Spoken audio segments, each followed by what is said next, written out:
Boa tarde, pessoal. Oi, Igor. Tudo bem, galera?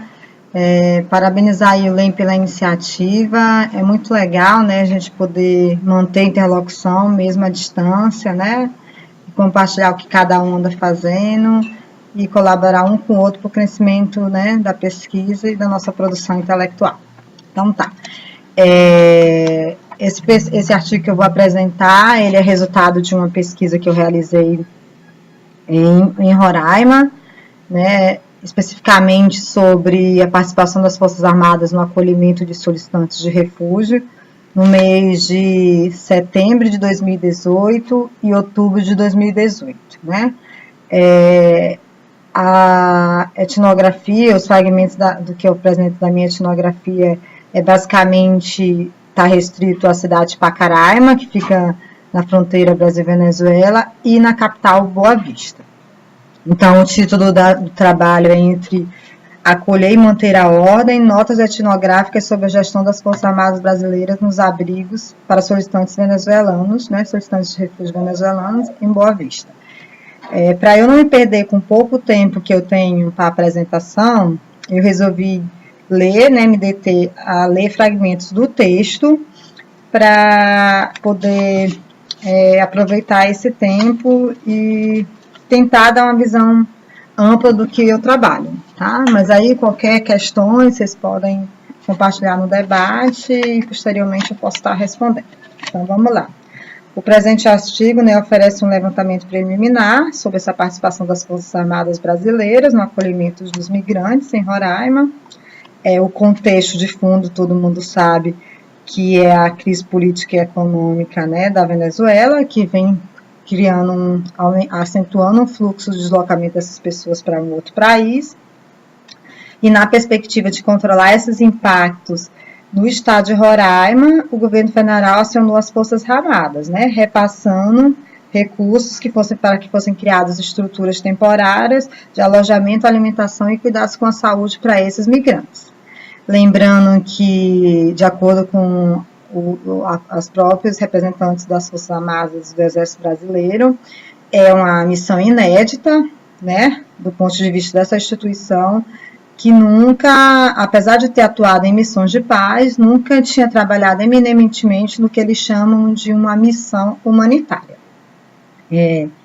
A gente pode fazer que o percurso terrestre para o meio da fronteira Brasil-Venezuela, delimitado pelos municípios de Santa Helena do Airém, no lado venezuelano, e Pacaraima, no lado brasileiro, é um deslocamento recente, né, do ponto de vista de a gente pensar as etapas do que alguns autores venezuelanos já estão chamando da diáspora venezuelana, né, que você tem o primeiro momento com a fuga de cérebros, da mão de obra qualificada, que foram para a Europa, os Estados Unidos, e esse atual fluxo que está indo para a América do Sul, especificamente para essas fronteiras terrestres como Colômbia, né, e Brasil, vem ocorrendo de acordo com Paz e Vivas, que são os teóricos que trabalham sobre o tema, a partir de 2015, e que eles chamam como a migração do desespero, né?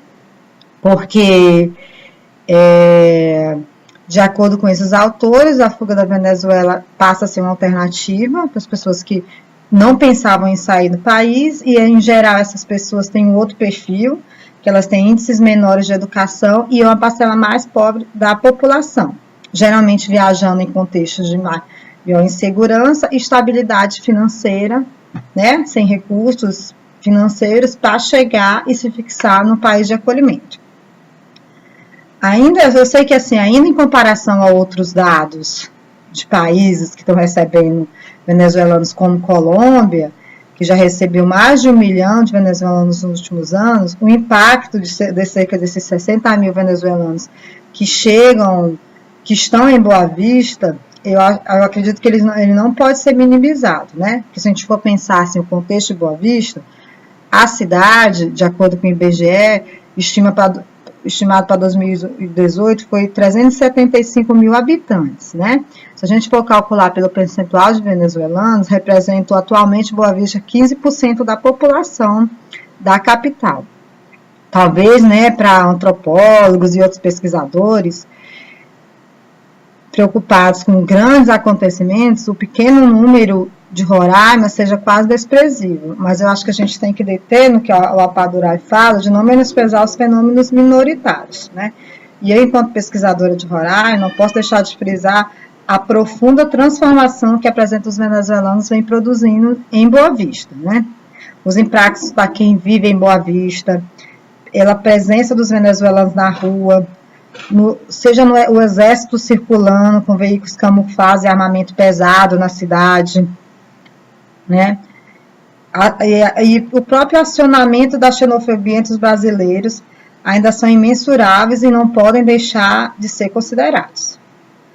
Os relatos de discussões seguem, são especificamente de 7 abrigos que eu visitei, né? 5 em Boa Vista e 2 em Pacaraima, sendo um que eles chamam de um posto de triagem, né? E o outro, o abrigo indígena Uaral. É importante ressaltar que essas reflexões teóricas que eu estou tratando ainda são bastante principiantes, né, porque eu ainda estou na fase de sistematização da pesquisa de campo, né, de uma forma geral, para a análise dos dados. Então, assim, se as pessoas puderem ter sugestões, serão muito bem-vindas de teóricos que possam me ajudar a analisar esse contexto que eu estou estudando. Aí eu tento discutir, o artigo está dividido em 2 grandes partes. A primeira parte delas eu apresento os dados relativos às atividades, né, das Forças Armadas no cumprimento dos 3 objetivos da chamada Operação Acolhida, que é o ordenamento de fronteira, o abrigamento dos migrantes e a interiorização. E a segunda parte eu tento fazer uma discussão mais preliminar sobre o tema do acolhimento e da hospitalidade, colocando em perspectiva o conceito de acolhida e o lugar de quem oferece o abrigo, no caso aqui o Estado brasileiro. E à guisa de considerações finais, eu questiono a permanência das políticas temporárias de acolhimento, voltadas a curto prazo e com ênfase na segurança, em detrimento da institucionalização de políticas migratórias voltadas para médio e longo prazo e preocupadas com a efetiva integração dos solicitantes de refúgio e de suas famílias, né? E aí, só para a gente tentar finalizar, eu vou ler aqui rapidinho para vocês as considerações, né, finais. Então, assim, no ano de 2019, começou com a elevação da temperatura política no interior da Venezuela, alcançando repercussões internacionais. Mesmo com o fechamento da aduana, decretado pelo presidente venezuelano Nicolás Maduro, o número de cidadãos que deixam o país continua crescendo. Este não é um espaço para discutir essas questões, né? Mas eu queria chamar a atenção que os motivos que impulsionam os venezuelanos ao Brasil tendem a se agravar no futuro próximo, eles não estão deixando, né, de vir. Nesse sentido, considero salutar insistir no debate sobre a necessidade de continuidade e aprovamento das políticas públicas voltadas para os solicitantes de refúgio. Pois bem, se o objetivo maior do Estado brasileiro, conforme o coordenador-geral da Operação Acolhida, é evitar o colapso dos serviços públicos em Roraima, o agravamento de uma crise humanitária, seria razoável esperar desse mesmo Estado algum esforço pela institucionalização dos serviços de acolhimento, visando posterior integração social e econômica desses solicitantes de refúgio. Contudo, o que se vê é o incremento na militarização da fronteira em tela e também das cidades ligadas à faixa de fronteira. É possível perceber que, apesar da legislação modernizadora, né, com a nova lei de migrações, ainda vivemos sob o édito de uma leitura securitizada sobre os temas das migrações. Os repasses continuados de recursos para o exercício do Exército em detrimento de outros órgãos da administração pública são reveladores dessa tendência.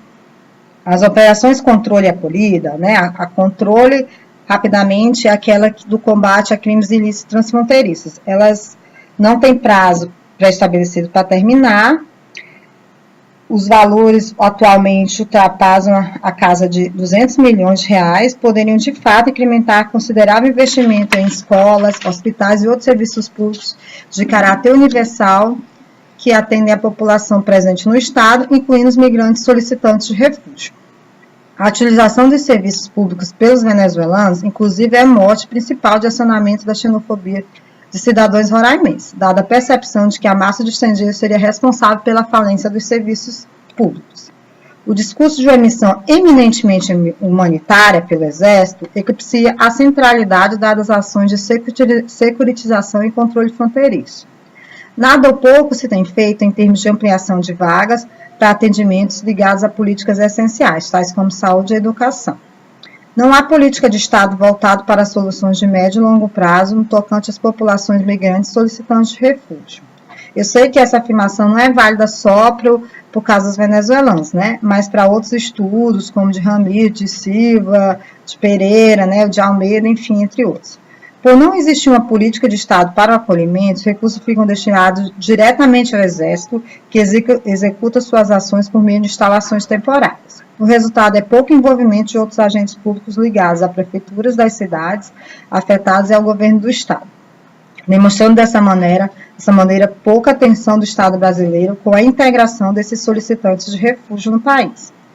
A interiorização, face a esse contexto, né, que é a meta de levar os solicitantes de refúgio para outras unidades federativas do Brasil, é estratégica como uma antipolítica pública em Roraima. Ao deslocar os migrantes venezuelanos para outros centros urbanos, abre-se mão do investimento na melhoria dos serviços públicos locais. Além disso, a interiorização promove uma certa invisibilização dos venezuelanos enquanto sujeitos que demandam políticas públicas, sobretudo nos casos em que são enviados a grandes centros urbanos e acabam dissolvidos em meio à massa de vulneráveis já existentes. Este é, por exemplo, o caso de Manaus, primeira parada da interiorização. Do ponto de vista de políticas públicas, os solicitantes de refúgio seguem representando um desafio para os órgãos nos 3 níveis de governo. Mas, do ponto de vista da política pública, diluídos na metrópole de 2 milhões de habitantes, caso de Manaus, os milhares de venezuelanos acabam desaparecendo da vista das pessoas. O impacto percebido, portanto, é inferior àquele da pequena Boa Vista. Cabe como apontamento para a pesquisa futura um estudo comparativo da visibilidade concedida pela imprensa nos diferentes locais aonde chegam os venezuelanos. Devemos reconhecer, de todo modo, que as Forças Armadas vêm se empenhando na realização do compromisso do acolhimento, ordenamento da fronteira e interiorização.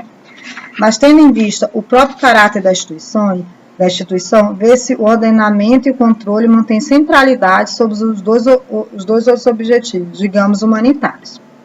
Entre um polo e outro, os soldados ora confirmam suas responsabilidades convencionais com a defesa, ora manifestam a adesão particularizada não convencional com o compromisso do acolhimento. De um lado, projetam sistemas hierárquicos entre as populações atendidas, de outro, entendem que estão estendendo uma mão solidária. Ora impõem a lei e a ordem, ora oferecem afeto e amizade. Um dia se empenham em limpar as ruas dos migrantes considerados indesejáveis, por quem está perto, no dia seguinte procurou intervir no destino, tornando-os desejáveis aos olhos de quem está longe, no caso da interiorização. Então, fazer-se desejável aos olhos dos brasileiros, em primeiro lugar, dos militares que cuidam dos abrigos, é uma questão que ocupa diariamente a vida desses venezuelanos. Uma importante condição colocada para isso é demonstrar-se co-participante de uma mesma moralidade e aceitar sem protestos imposições subalternas. Em outras palavras, os migrantes venezuelanos precisam fazer-se manso aos olhos dos brasileiros, demonstrando-se dignos de receber a dádiva da hospitalidade. No caso dos abrigados em Boa Vista, pode chamá-la de uma dádiva-abrigo, né? Que eu tentei cunhei a partir de um diálogo com os trabalhos de Ramiro, né? O abrigo enquanto dádiva é uma forma de hospitalidade oferecida pelas autoridades brasileiras ao cidadão estrangeiro. Trata-se de um gesto diplomático que põe ao solicitante de refúgio a obrigação de retribuir dentro das expectativas lançadas pelos donos da casa. No caso, submissão às regras locais e gratidão incondicional pela ajuda humanitária oferecida. Por fim, eu quero chamar a atenção, né, para a importância dessas questões, tendo em vista a existência de um certo imaginário internacional, que eu vi em todos os outros trabalhos, como do Vitor Hugo, da Alexandra, do Alexandre Branco e dos demais colegas, imaginário internacional sobre o Brasil como um país acolhedor, partindo de um ponto de vista estritamente legalista. O país é reconhecido atualmente por ser um marco regulador moderno e atento aos direitos humanos. Note-se que, apesar dos percalços apresentados no presente artigo, o Brasil foi classificado por pesquisadores chilenos em 2018 como o país que mais promove o melhor acolhimento institucional para migrantes na América do Sul. De acordo com a análise, a partir da comparação com marcos regulatórios migratórios. O que a gente pode perceber, à exceção de tudo isso, é que ainda bastante precisa ser feito para um aprimoramento e, de fato, a implementação de políticas migratórias no país. É isso, gente. Obrigada e bom trabalho aí.